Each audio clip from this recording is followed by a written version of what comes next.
मध्य प्रदेश का एक शहर है महेश्वर। यहाँ एक सोने का झूला है जिसे चुराकर भाग रहे चोर अचानक अंधे हो गए थे। जब चोरों को पकड़ा गया तो उन्होंने बताया कि कोई दिव्य शक्ति उनका पीछा कर रही थी। इसकी वजह से वो झूले को चुरा कर नहीं ले जा सके।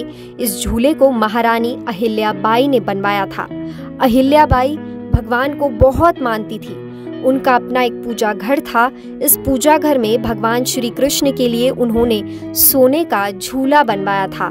झूले के पास पारद शिवलिंग भी है जो चांदी, पारे और जड़ी बूटियों से मिलकर बना है। झूला चोरी की ये कहानी इसी जगह की है। इतिहासकार बताते हैं कि डाकू सबसे पहले नदी किनारे आए।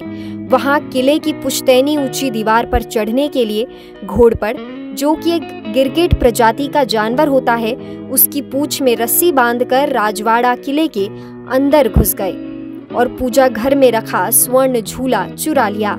जब वो सोने का झूला लेकर जाने लगे तो रास्ते में उन सभी की आंखों के सामने अंधेरा छा गया। तब चोरों ने स्वर्ण झूले को महेश्वर की सीमा पर ही जमीन में गाड़ दिया और वहां से भाग निकले। फिर कुछ दिन बाद चोरों को पकड़ा गया और उनके बताने के बाद जमीन से झूले को बाहर निकाला गया। चोरी की इस घटना में झूला क्षतिग्रस्त हो गया था। तब क्षेत्र में ही रहने वाले नासिक के कारीगरों ने राज्य के सैनिकों की निगरानी में पुराने झूले को गलाकर नया झूला तैयार किया।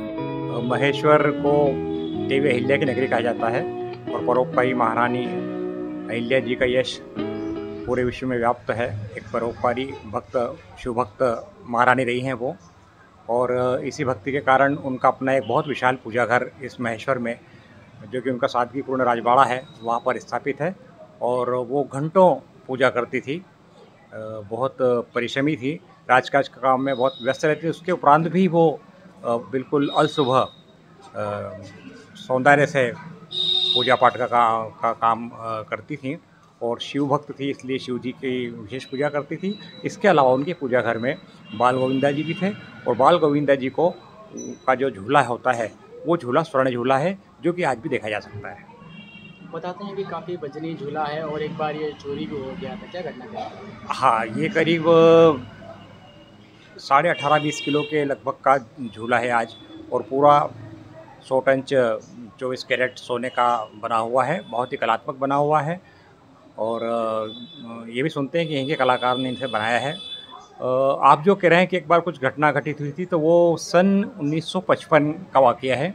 1955 में यहाँ देवी जी की पूजा घर में एक विशाल झूला बाल गोविंदा जी का हुआ करता था, और उस विशाल झूले की महाराष्ट्र से आए डकैतों ने डाका डालकर उसे चोरी कर लिया था।